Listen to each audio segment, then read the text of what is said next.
Should I use damn or darn? How unseemly these days is it to use the word damn in educated or elderly circles. I have heard that there is a modified and supposedly less intense darn.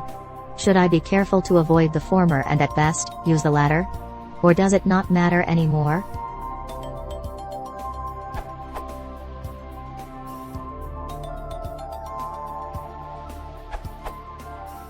In general, I'd avoid using any words that you think have any possibility of giving offense to anyone who might hear, unless your intent is to shock or to demonstrate your disdain for social conventions.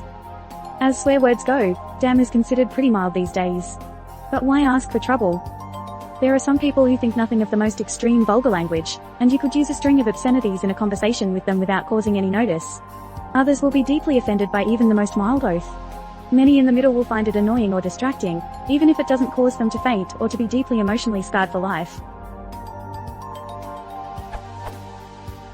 Some people enjoy offending others, and go out of their way to use words that they know will upset people. Then they ridicule those who are upset on the grounds that these are just words. Why are you getting all excited about it?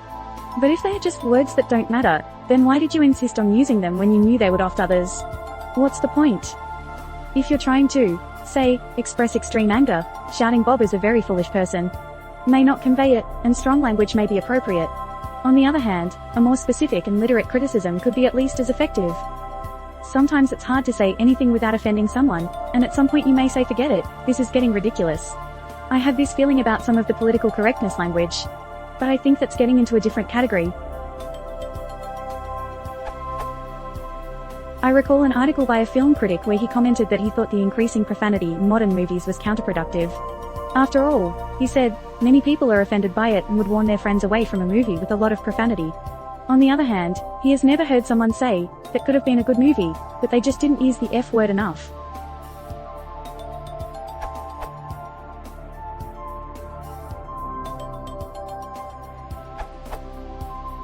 These days, it is becoming more and more normal to hear people cursing, sometimes even the elderly. However, for the sake of being polite and respectful, it would be best to avoid cursing around them. Damn is usually considered to be a mild curse, and darn is even milder. Most, including myself, do not even consider it a curse.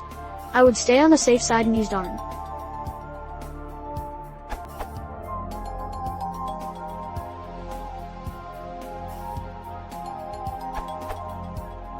If you are learning English as a second language, I would say avoid both or any such oaths or swear words. Even if you swear normally in your native language, it comes across as very strange in a foreign language. The color it adds is not familiarity or fluency but jarring, in the same way a book-learned archaism sounds off to a native speaker. If you are a native speaker and want to know the acceptability, nowadays damn is pretty low down on the taboo temple. You wouldn't use it speaking with the Queen or writing for a newspaper, possibly speaking with your work colleagues, and okay with your friends. Darn is even lower, to the point where it might even sound a little forced, like gosh or heck, obviously mincing your oath.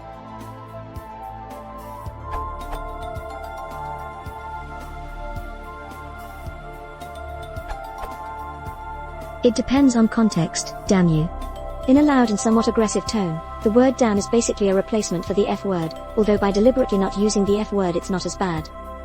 Whereas damn, I dropped my pen, in an exclamatory tone, is not considered swearing, and almost casual.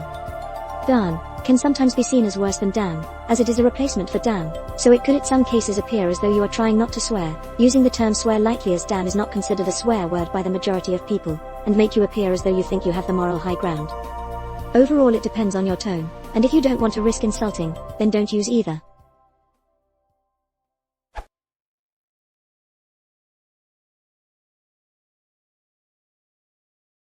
How to control